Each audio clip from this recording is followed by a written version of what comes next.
President Biden nominated Judge Ketanji Browne Jackson, one of our nation's brightest legal minds, to the U.S. Supreme Court. If confirmed, she'll be the first African-American woman to serve on the nation's highest court in the history of the United States. What does this mean for African Americans? What does this mean for our country moving forward? And what would this mean for the balance of the court? And Ukraine, what is going on in the world? Today to join us to talk about these and other important topics is the Dean of North Carolina Central Law School, Dean Browne Lewis. It's Stay the Water. I'm your host, Dr. Claville. We'll be right back in just a moment.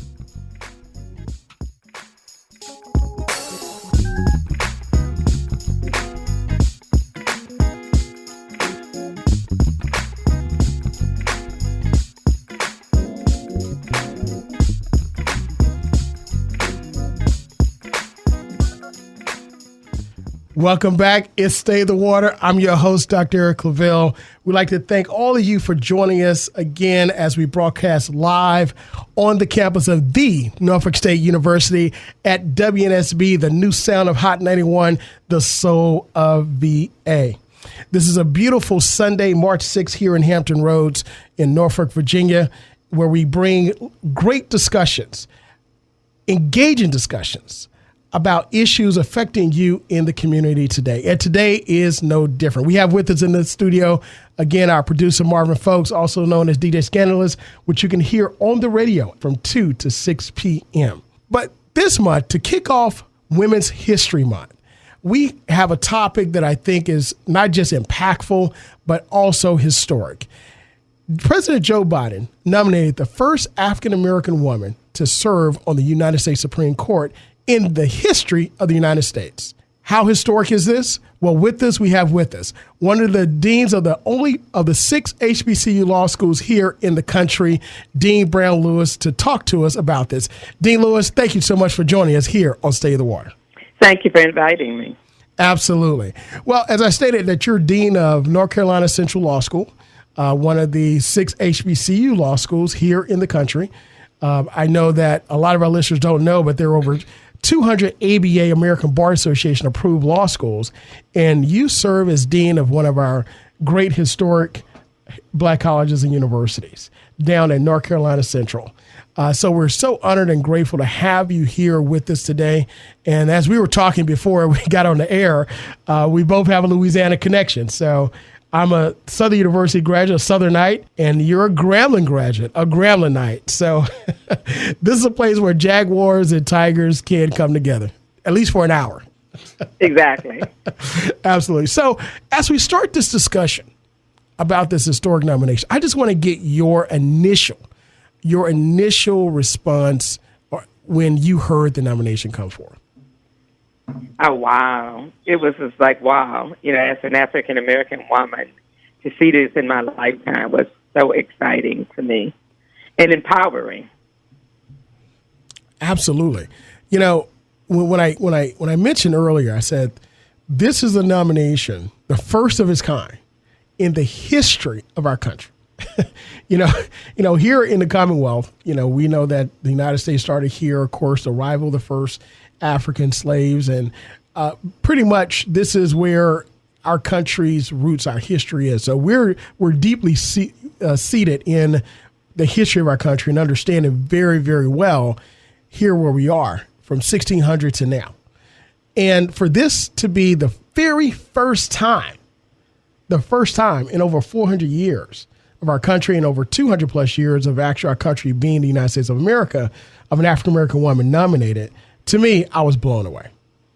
Absolutely blown away. Exactly. It's such an exciting time. And I think everybody should be blown away in a positive way because we are witnessing history and a well-deserved legacy that will be established on the court. Absolutely. Now, I want to talk a little bit about Judge Browne Jackson's pedigree. You know, you and I understand the legal process very well. We understand the law school process, and we understand legal academia. Tell us a little bit from your perspective about her pedigree as relates to her trajectory and how she's climbed to this point.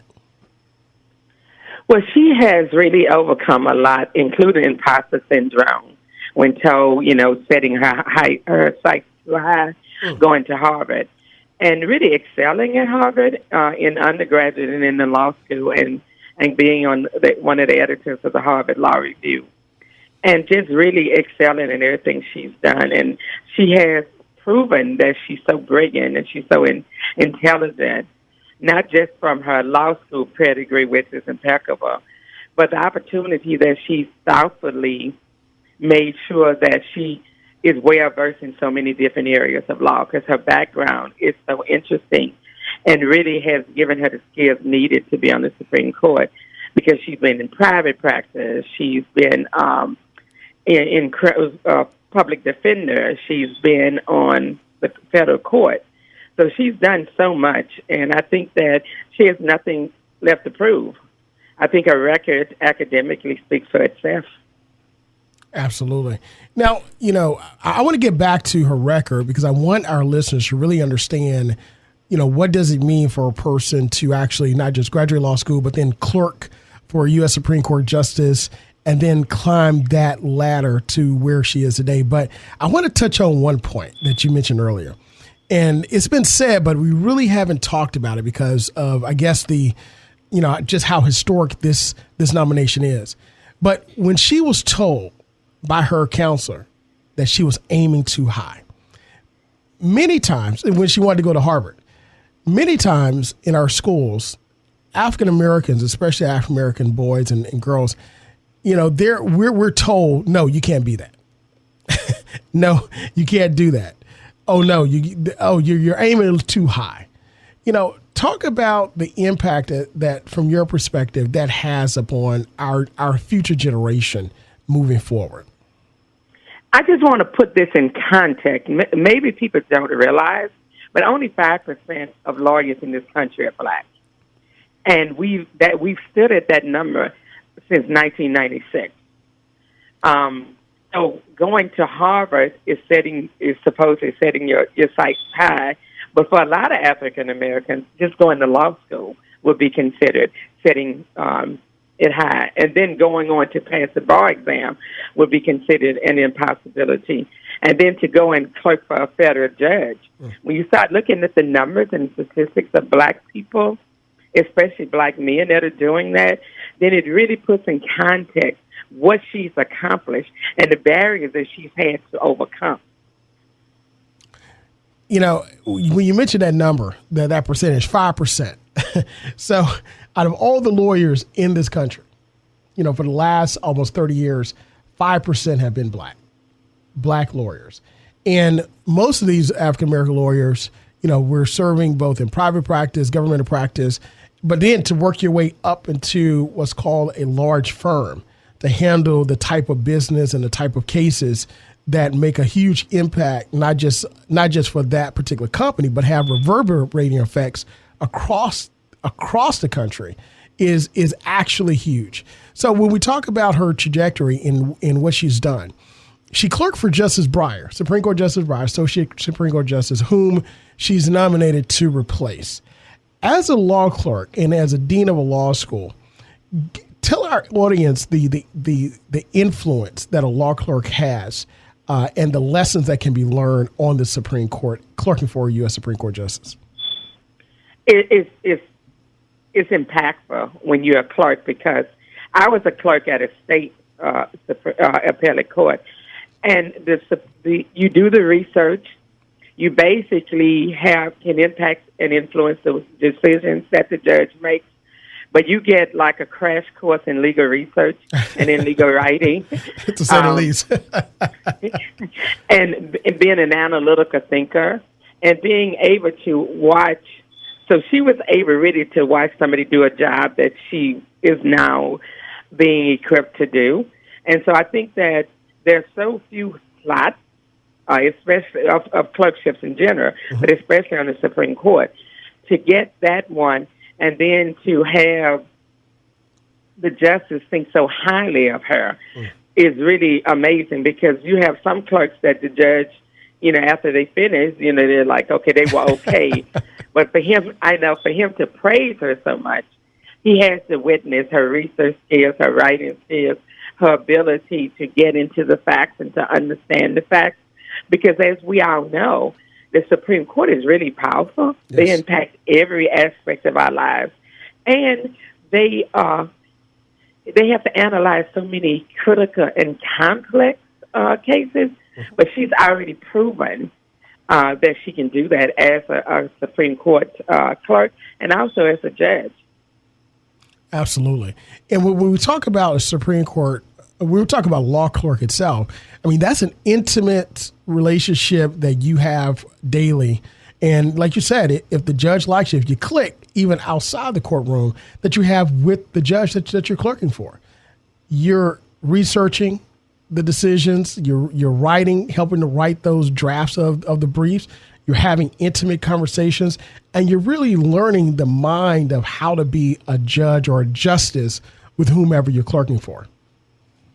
Exactly, because you can approach it one way as somebody who just graduated from law school and want to write and do research like most lawyers can.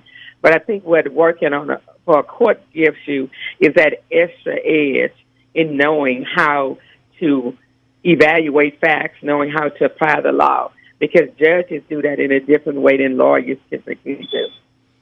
Absolutely. Now, when you talk about her as a judge, you know, she's been confirmed already 3 times by the U.S. Senate. And she served on as a federal judge, and she's currently serves on the appellate court of the D.C. Circuit.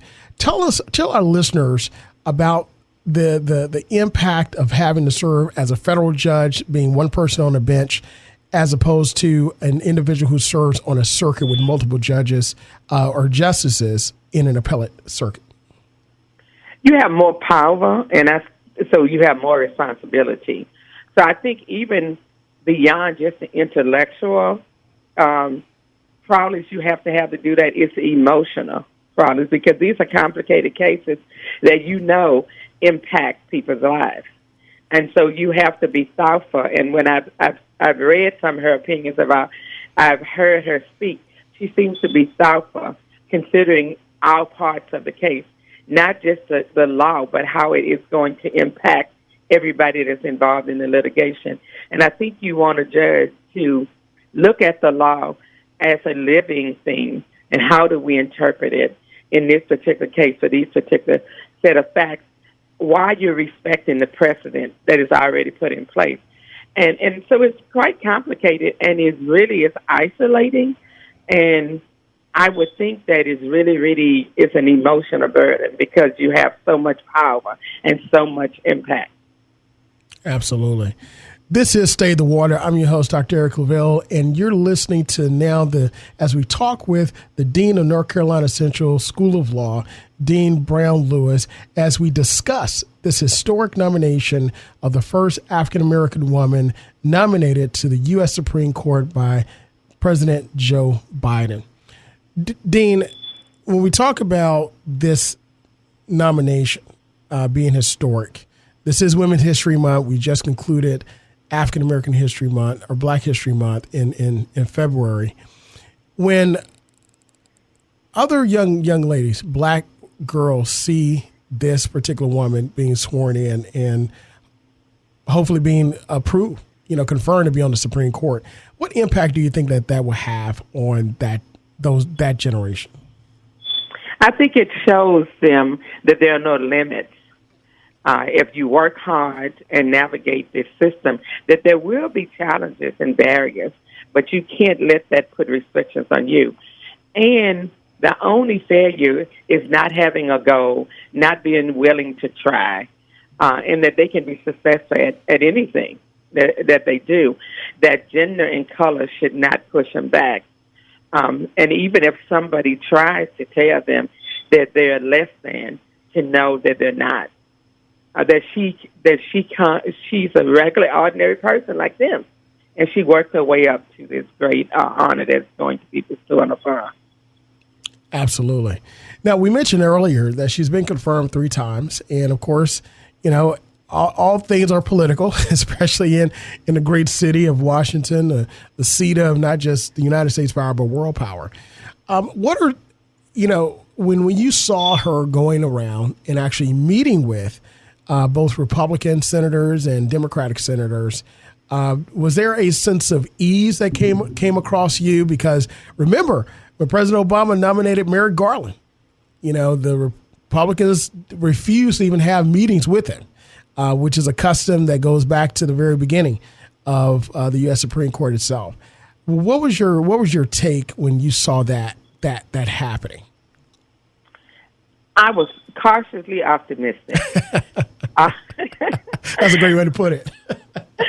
I'm hopeful that they would even treat her with the respect that she deserves, and analyze objectively her qualifications and her background for the court, that we can have a quick confirmation, that we can have a fair confirmation. And because, like you said before, they've seen her 3 times, that there should be no red flags and nobody should be looking for something to slow down the nomination process.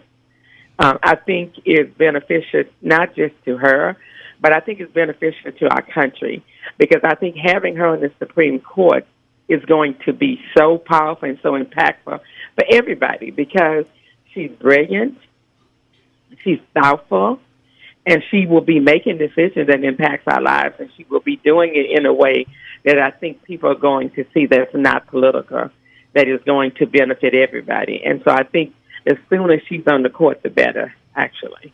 Absolutely. When you talk about the decisions and how she would impact the court for the better, she will be the only, if confirmed, she'll be the only sitting U.S. Supreme Court justice currently on the court that was a public defender. As a matter of fact, she actually devoted a majority of her career to serving the public as a first U.S. Sentencing Commission lawyer and commissioner, and as a federal public defender, and then, of course, as a federal judge. Dean, can you put into context the influence that you believe that she would have sitting at that table with the other 8 justices when discussing issues that affect, everyday people, especially when we talk about sentencing guidelines, criminal justice reform, and the like? I think it matters, because I think that justices are people. They're not robots. And so we all bring our own lived experience to anything that we do.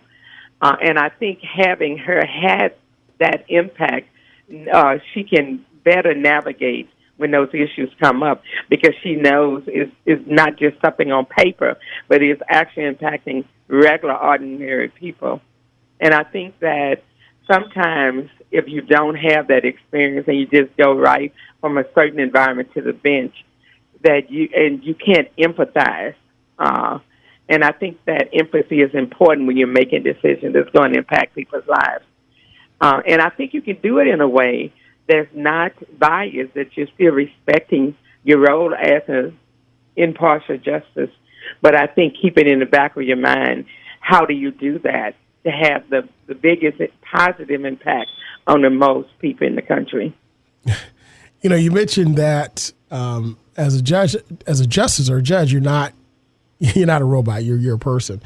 I remember seeing an old clip of former Chief Justice Rehnquist. Before his confirmation, he was actually coming back from the store getting a pint of milk that his wife sent him to the store for. So, he was walking. I think he had on some, the socks and his penny loafers and shorts, thinking that he's in Florida, I guess. But, what also comes to mind is when you hear the reports about the former, and they've passed away now, Justice Scalia and Justice Ginsburg were actually friends. Very good friends. Yeah. But Dean, if you read their decisions, you would think these 2 individuals never talked to each other because they were so extreme on the end. To the average person, how does that happen? And do you think that Judge Browne would have that type of influence with the most extreme of the court? I think so. I think how it happens is that as lawyers, we're taught to compartmentalize, because I know when I practiced law, I was doing legal services and I was up against, sometimes somebody on the other side that I went to law school with. And we could go at it in the courtroom, but you have to realize that it isn't personal. And I think that that's the way we train lawyers, to be able to separate out. As long as everybody's playing fair and being ethical, then after the fact, you go out and get a drink, or you have relationships. And her temperament seems to be that she could get along with people with different type of opinions. And I think the very fact that some Republicans have embraced her in Congress indicates that there's nothing to her demeanor to indicate that she wouldn't be able to set aside differences and have a personal relationship with the people. And like I said before, it's isolating. So the persons that you're going to rely on and depend on and see on a regular basis are going to be the other 8 people on the bench. So you have to figure out how to have a relationship with those people because we're social people, right? Absolutely. I'm going to read a quote here from Yahoo News when Judge Browne Jackson was asked during her confirmation, would race play a part in her decisions? And she said that I've lived life, I've experienced life in perhaps a different way than some of my colleagues because of who I am. And that might be valuable. I hope it would be valuable if I was confirmed to the court, she says. Dean, those, of course, we both know being black in this country, it matters. The decisions show it, the legal decisions, the history shows it, the economic disparity shows it, and the like. I mean, that's indisputable.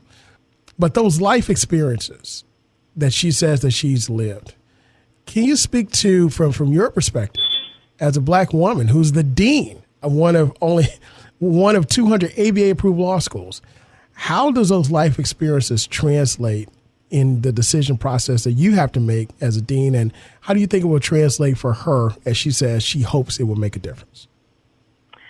Well, it reminds me of what Sotomayor said about the wise Latino woman.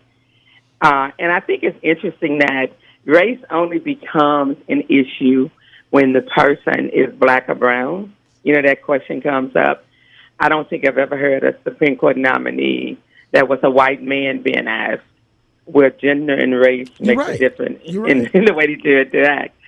And so I think the very question is almost like they want to put pressure on you to try to be who you are not and to try to discard race. And race is embedded in you, and just like it is embedded in white people, and they make their decisions, and that comes into play.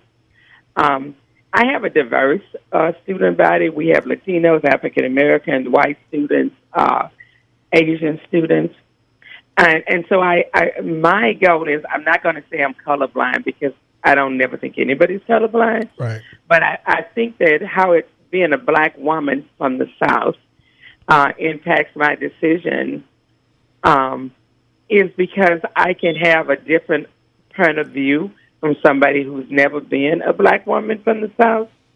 And I think that that's a good thing, because if everybody has the same background, the same opinions, the same lived experience, then we don't need really people on the court. We can just program a bunch of AIs and let them randomly make the decision, because I think the value of diverse opinions of our time is that you can learn from one another. And sometimes I do things in a certain way, and then because of my learning experience, and I can learn from somebody else because of their lived experience. So I think diversity of every kind is important, and I think it's valuable. And I think she's going to bring a different perspective to the court that's needed, because what we have to realize is that these 9 justices, they represent, they impact the lives of everybody, right? And so we need to have people who can bring bits and pieces of everybody's lived experience to a certain extent. You see what I mean? Mm-hmm. Absolutely. Look, I get it. but I think that's a very good point you make, Dean, because, and I believe it or not, when you said it, I had a eureka moment. Only Black and Latino people are asked that. Black and brown people ask that question, right? You'll never hear that question asked to a white male or white female, especially during these confirmation hearings. And it's something that we know plays a part in everyday life. But as Judge Browne said, she says, no, race will not play a part, but my life lived experiences would definitely play a part, because she believes that it will be valuable, and she hopes it can be valuable in her serving on the bench. Dean, in our last few moments that we have left, I want to put you on the spot here, so let me know. Okay. Put on your closing argument hat. So if you're being asked to give a moment of support for Ketanji Brown Jackson, and your U.S. Senator called you, your U.S. Congressperson called and said, Dean, what do you think about this nomination? What do you think we should do? What would you say? I would say that she should be confirmed for 3 reasons. Number one, she's qualified. She has the academic pedigree. She has the practical experience. And then she has the experience on the bench. Number two, I think she should be confirmed because this is an opportunity to unite and not divide, because she's the first African-American woman to be nominated. That means something. It means something to the people that you represent that don't necessarily look like you. And I think it has value in having all sorts of diversity on the Supreme Court. And finally, I would say she should be nominated because President Biden, in nominating her, did not take a bowl and shake it up and pull out her name. He was thoughtful. He investigated. She was well vetted. And so when he made the decision and said she was one of the brightest legal minds, he didn't make that decision lightly. And I think rather not what you think about President Biden, he is the president, and he's the one that's tasked with selecting the people to serve on the Supreme Court. And I think that he's taken a long time of deliberation. The decision was not made lightly. It wasn't made quickly. And I think it should be respected. Absolutely. This is Dean Browne Lewis, Dean of North Carolina Central School of Law, who's joined us to talk about this historic nomination of Ketanji Brown Jackson, who is looking to be confirmed as the first African-American woman to the United States Supreme Court. We're going to follow this story, and we're going to stay tuned to the confirmation hearings that are coming up very soon. This is Stay the Water. I'm your host, Dr. Claville. We'll be back after this moment. If you are a charity, foundation, or 501c3 organization and you have an initiative that you would like to partner with WNSB, well, send us an email with the flyer to wnsbradio@nsu.edu. Announcements are based on availability. Hi, I'm Cheryl Wilkerson. Join me this Sunday and every Sunday at noon for Spartan Life Radio right here on Hot 91. The conversation will range from local dialogue to international. This show is meant to enlighten, inform, and to inspire. Spartan Life Radio, an exclusive on Hot 91, the soul of VA. Welcome back. It's Stay the Water. I'm your host, Dr. Eric Claville. We thank you so much for joining us here on this show, as you do every Sunday. As a matter of fact, we like to thank you for always your support here on State of the Water, as we broadcast live from the Norfolk State University campus, home of the Spartan Nation, at WNSB, the new sound of Hot 91, the soul of VA. As always, we have with us in the studio our producer, Marvin Folks, also known as DJ Scandalous, which you can hear every day, Monday through Friday, on this station from 2 to 6 p.m. So with us, we had with us in the first half hour, we had with us Dean Browne Lewis, who is the Dean of North Carolina Central Law School, who talked with us about this very historic nomination of Ketanji Brown Jackson to the U.S. Supreme Court, the first African-American woman to be nominated to the U.S. Supreme Court, which is extremely powerful in this time. So again, this is absolutely phenomenal. We're going to continue to follow this story. We're going to all through the confirmations. We're going to take a look and see what's happening. And this is honestly, this is a great education for us, right? I mean, how many of us have lived through an actual confirmation of a U.S. Supreme Court justice? I'm pretty sure a lot of us have in the past 20 years, but how many have really paid attention to it? Now, of course, in the last administration, President Trump nominated 3, and which were confirmed in that particular Senate, and they pushed it through. So we did a show about it. I called it Justice McConnell and how targeted they were on the Supreme Court, ensuring that they actually will solidify a major advantage on the conservative side. And it's something about power. We talk about the balance of politics and power on this show all the time. And the result of that balance being hands down the impact that you have in policy, period. And in understanding that, her confirmation to the Supreme Court doesn't change the balance, but it will change the voice on the U.S. Supreme Court. And we'll see what happens. So the next oldest Supreme Court justice, I believe, is Justice Thomas, who's the next oldest. So we'll see what happens. Will he be the next to retire? Or will he hold on and stay until the last days like a lot of our justices who have, such as Justice Ginsburg, Justice Thurgood Marshall, and then also Justice Rehnquist and Justice Scalia. All of them died while serving on the bench. So we'll see. We're going to stay tuned to this. But I want to talk about, in the second half hour, something that's going on in the world. And if you're not tuned into it, I really want you to make sure that you take a look at this and make sure you start to read more about it. And it's the conflict in Europe between Russia, the old Soviet Union, and the country of Ukraine. Now, on my commentary, the Claville Report, award-winning Claville Report, which airs on WHRV 89.5 here in Hampton Rosario, the NPR affiliate, I talk about geopolitics, geoeconomics. I talk about the intersection of history and the intersection of policy as it relates to world affairs. And it's an area that I became intrigued in and actually started following a lot when I was in undergrad.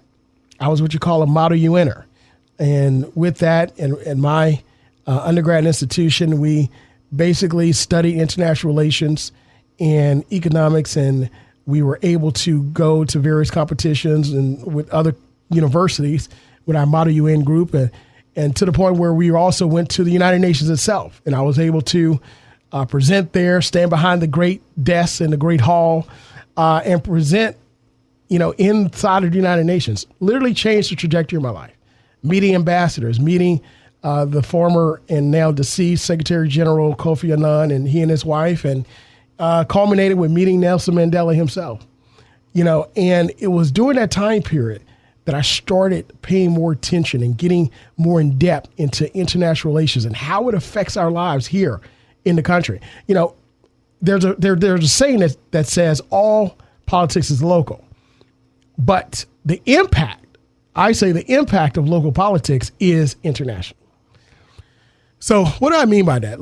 First of all, let's take a look at who Ukraine is and Russia is, and then we'll take a look at this current conflict. And then lastly, we'll take a look at what this current conflict will mean for us moving forward. So who is Russia and who is Ukraine? Well, we know that Russia is one of the major European powers, one of the major powers in this world, both from a military standpoint, an economic standpoint, and also from a natural resource standpoint. Russia's president is Vladimir Putin. Of course, he is the president of Russia, but he pretty much acts as a dictator. Vladimir Putin himself, we'll talk about him in just a moment, but I want to talk about the natural resource and how influential Russia is. So after Russia, it was the Soviet Union. We had the Cold War under President Reagan. And of course, those of you that remember the famous words of former President Reagan, Gorbachev, tear down this wall. And we saw the wall which separated after World War II, part of Germany, East Germany and West Germany, from the encroachment of the Soviet Union into the rest of Europe, Germany, Spain, France, Great Britain, Portugal, and the like. That wall was the gateway from what's called communism to the West and vice versa. That wall was torn down in the late 80s, let's say 89, 88, 89, and pieces of that wall went across the world. You can see it in various museums and things of that nature. But that wall represented communism. It represented a way of life that the Soviet Union itself implemented and ruled upon for decades across what's called the Old Slavic or the Middle Eastern, the middle of Europe. Those countries in the Baltics and those countries in the middle of Europe, such as Latvia, Estonia, Lithuania, of course, Ukraine, and then, of course, Bosnia-Herzegovina and former Yugoslavia, and now part of Ukraine, what you call Crimea. And those countries were a part of what's called the old Soviet bloc. And in the old Soviet bloc, those countries were ruled by Russia, the czars, during that time period. And of course, we saw that the Soviet Union fail. And the Soviet Union, still falling to now become Russia, still is very powerful militarily. They suffered a little bit because under the Cold War, we pretty much outspent them and broke the Soviet Union in this thing called Star Wars. We're not going to get into that this show, but that was pretty much the crux of it. And what ended up happening is that they still, from a natural resource standpoint, if you look at Russia geographically, they're right next door to China. The only country that really separates them from one aspect is Mongolia. You do have some few countries in Southeast Asia, of course, Cambodia, Laos, Vietnam, those particular countries that were part of the Vietnam War and the encroachment of what's called the Red Army, with China supporting and pushing out the West from that particular area. But that country of Russia supplies 25% of Europe's natural gas. 25%. There's a gas line running now from Russia through Ukraine called Nord Stream 1. There's another one being built called Nord Stream 2, which goes down into the sea. I want to say it's the Black Sea under Crimea, up into Europe, Southern Europe. Very important. And then, of course, with global warming, all of the ice in the areas of Siberia and other areas toward the Arctic, which Russia owns. It was a frozen tundra. But, of course, that's going to melt year-round now. There's oil trapped there.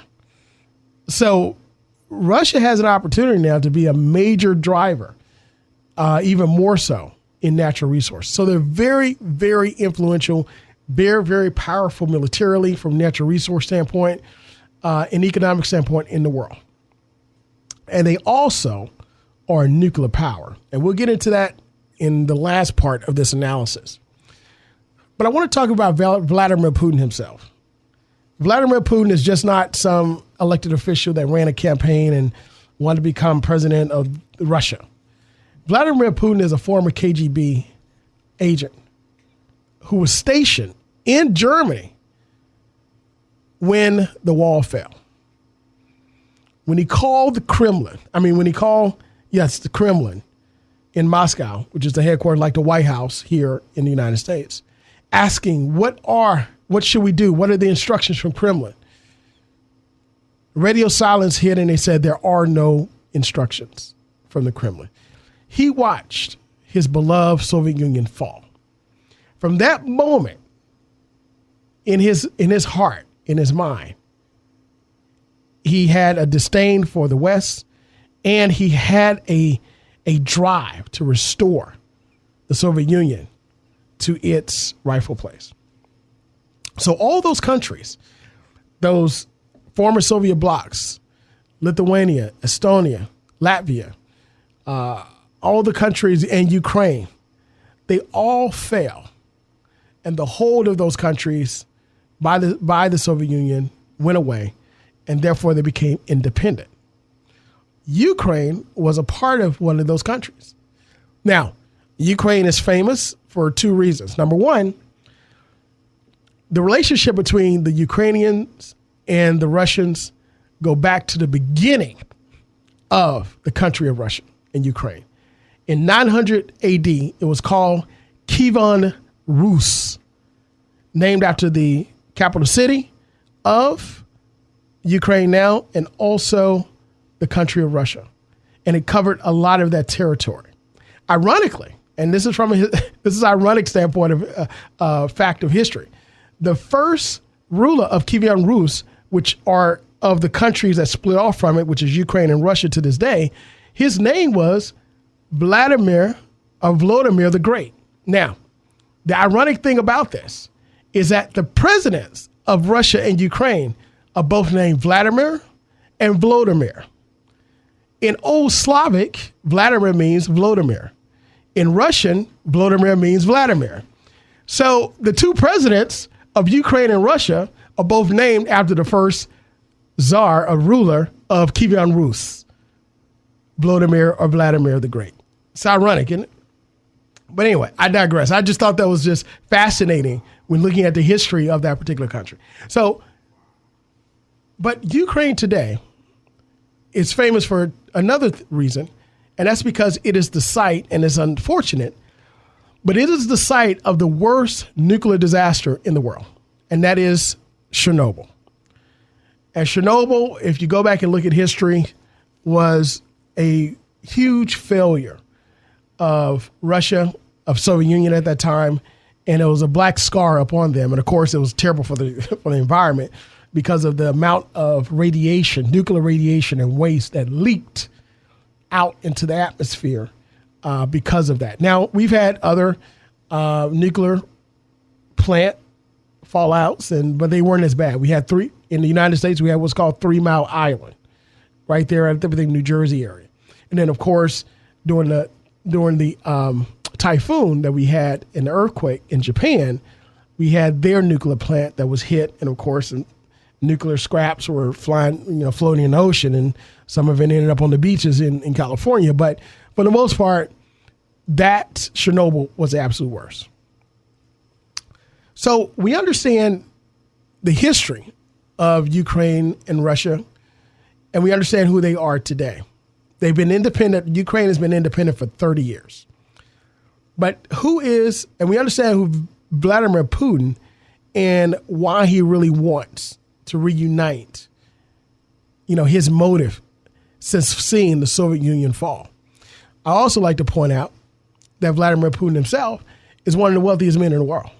His net worth is estimated at upwards of $200 billion, right? $200 billion. The Russian economy is tied to the rest of the world. If you have a 401k, if you have any type of managed asset, you're buying some assets, some Russian assets to diversify your portfolio. You're buying, the Russian ruble. You're buying assets that they have because we're all connected. Again, all politics is local, but the implications are international. As a matter of fact, when we talk about international, how many people, if you ask walking down the street or even on any college campus, hey, do you know where Ukraine is? The average person will say no. They have no idea where Ukraine is.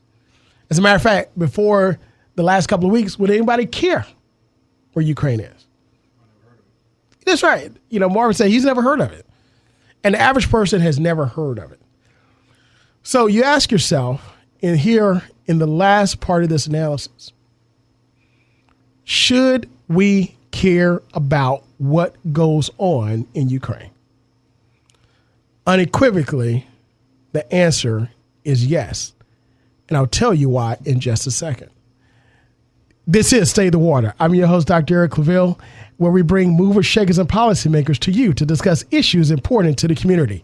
In the first half hour, we talk with Dean of North Carolina Central Law School, Dean Browne Lewis, about the historic nomination of Ketanji Browne Lewis to the U.S. Supreme Court. We're going to follow her confirmation and look at the impact that she will have being sworn in and for the years to come. Here in the second half hour, we're looking at Ukraine and doing an analysis on the history of Ukraine and Russia. Also, we're looking at the economic impact that this has across the world, that Russia has. And lastly, we're asking ourselves, should we be concerned about what happens in Ukraine? The answer to that question is unequivocally yes. And you say, why? Why should we be concerned about a country that we have no idea where it's located? The average person, about 99% of Americans. Why we should be concerned about a country that is thousands of miles away, that's in a conflict in a part of Europe that's been in war for the most part since the beginning of time. You know, wars in Europe have been, Europe, Asia, that part of the world, they've been at war since civilization. Why should we be concerned? World War I, World War II. Why should we be concerned about it? Should Americans advocate for their congresspersons to give tax dollars, billions of dollars of tax dollars, for Ukrainians to fight this war, the aggression by the Vladimir Putin? Should we? The answer is yes, and here are several reasons why. The first is, this is a war of aggression. Vladimir Putin was not Russia itself, the country. And if you hear in the media, they're separating Vladimir Putin from the country of Russia, because the country of Russia does not want this war. As a matter of fact, those that are connected to Russia the more intimately, the oligarchs, those that are very wealthy and have made money under the various regimes, they don't want this war. Vladimir Putin wants this war. So you're going to hear the separation. Very similar to how in history we separated Germany from the Nazis, Hitler's Nazis. We separated those two because of how that history is interpreted. Germany did not want that, but the man did and drove the country into it. It's very similar. The country of Russia does not want this, but the man, Vladimir Putin, wants this aggression. So the first reason why we should care is because this unprovoked aggression, violent aggression by one person that has killed today an estimated 10,000 people, most civilians. And when I say civilian, think about it. I watched on television today a news report where there was a young boy, I think he was 4 years old, that was hit in a shelling in a building that was hit. They rushed him in to try to save his life. He died right there on the table. 4 years old. He will never know the full potential of his life. He's done. All because of one man that decided he wants this aggression.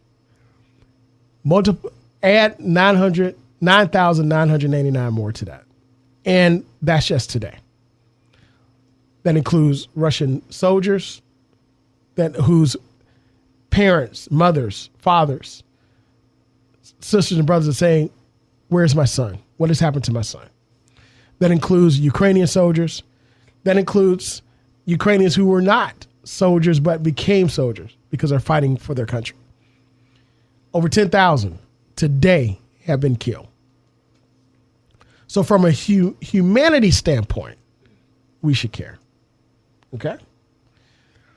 The second reason why we should care is because what happens, I believe Dr. King said it, bombs exploding over there, we eventually end up with bombs exploding over here. Or bombs dropped over there, we end up being bombs dropped over here. In other words, if we don't stop, well, what's to say that Vladimir Putin, who basically is overtaking a country that did not provoke him, who's to say that he's going to stop at Ukraine? Will he just, if he takes Ukraine, will he stop there? Or will he go to Poland? Will he go to Belarus? Will he go back up to Lithuania, Estonia, Latvia? Will he go into Finland, Sweden, Norway? Will he come down and take all the countries above Crimea, which stays annexed already, which is part of Ukraine? What's to say that he will be stopped?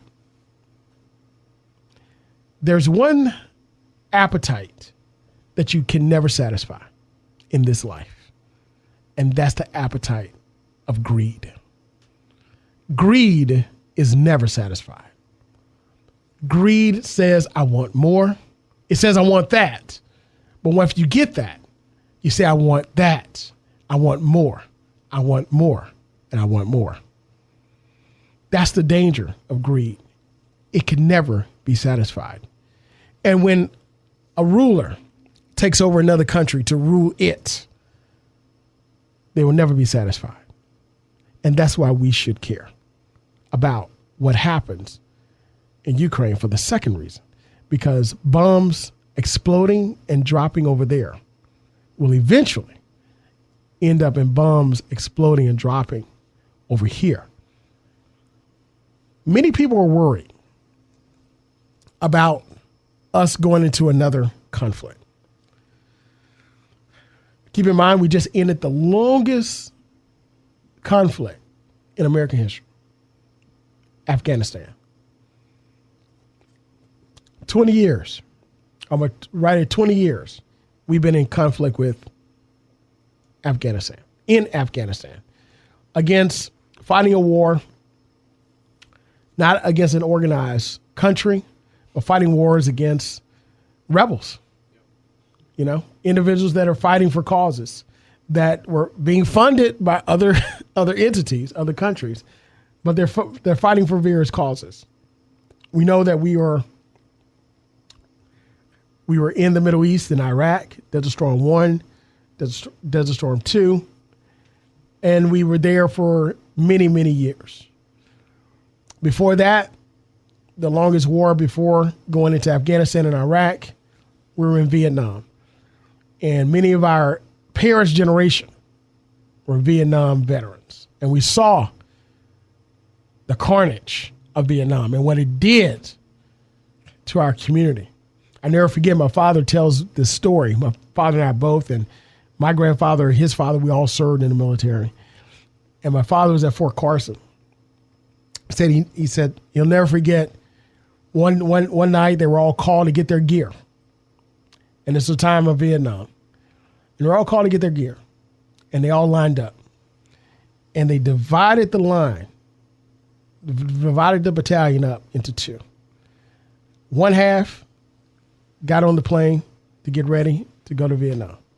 The other half stayed at the fort. Because, of course, you have to have soldiers at the fort for, of course, to run in and so forth. And my father was in that group that stayed at the fort. But we had relatives that went to Vietnam and fought there. And we see the mental, the emotional, and physical carnage coming back from Afghanistan and Iraq. Many of our veterans here in Hampton Roads is a very proud area for veterans and current military servicemen and servicewomen and civilians that support the military. We're part of the backbone of this country and this world because Hampton Roads is a military area. And we're proud because of that. So many people are worried about getting involved in another conflict, and for good reasons, for those reasons. But I will say, in 2015, on my commentary that airs on Barbara Ham's show, Another View, I stated that there was going to be a man in the Republican nomination that would be president. That was Donald Trump in 2015 during the primary. In 2016, I said that he would become president and beat Hillary Clinton. That was up by 20 percentage points. And in 2018, on the show, I said that we are headed for, I believe, the next world war that will end all wars. And it will start in that part of Europe and the Middle East, that part of the old European countries, and where we are currently operating in the Middle East. And I believe that we should care about this conflict because I believe this is the beginnings. This is me. This is my analysis. This is me saying this. This is the beginnings of the next great world conflict, the next world war between the powers of Russia, China, Iran, and the European nations, United States, NATO, and Israel. There's so much going on in there. If you take a look at what's going on, if you take a look at what's happening, we're fighting now World War III in cyber, in cyber right now. And Marvin just graduated. He's a graduate. He's been working in cybersecurity, both undergraduate and master's degree here from Norfolk State University. We talk cyber, and he understands when I talk about cyber conflict and so forth. He's nodding his head right now. You know, we're fighting that right now. We've been able to thwart so many attacks upon our very delicate infrastructure that the average person has no idea. And he just mentioned, that's right, Marvin, the Colonial Pipeline. Remember, it was attacked. But not only that, but think about it. Everything we do is online. Our energy grid, our natural resource grid, our information, all of our services, our financials, food supply, all online. Now, we'll talk next in another show about the infrastructure of the United States, cyber, and where we are. But I also want you to remember, before we end the show, that this conflict just didn't happen overnight because our former president in 2018 withheld $400 million in military aid from Ukraine. Remember that. And in 2018, we had 2018, we had one of the largest attacks upon our intelligence, our non-intelligence agencies. It was a cyber attack that came from, you guessed it, Russia. So, ladies and gentlemen, we should care because it impacts us. Well, that's it. That's all we have for this show. But like we do every Sunday, we broadcast live at 1 o'clock from the campus of the Norfolk State University, home of the greatest HBCU in the country, the Spartan Nation, on WNSB, the new sound of Hot 91, the soul of VA. So listen, you can catch us every Sunday at 1 o'clock. And if you miss us, you can go to our YouTube channel and listen to the recording. We'd like to thank Dean Browne Lewis, Dean of North Carolina Central University Law School, for being with us to talk about the historic nomination of Judge Ketanji Brown Jackson to the U.S. Supreme Court. We're going to follow this, and we're going to look at the impact of it. And we're also going to continue to follow this Ukrainian-Russian conflict. But until next time, we want you to stay positive, stay healthy, and be well. We'll see you next Sunday. God bless.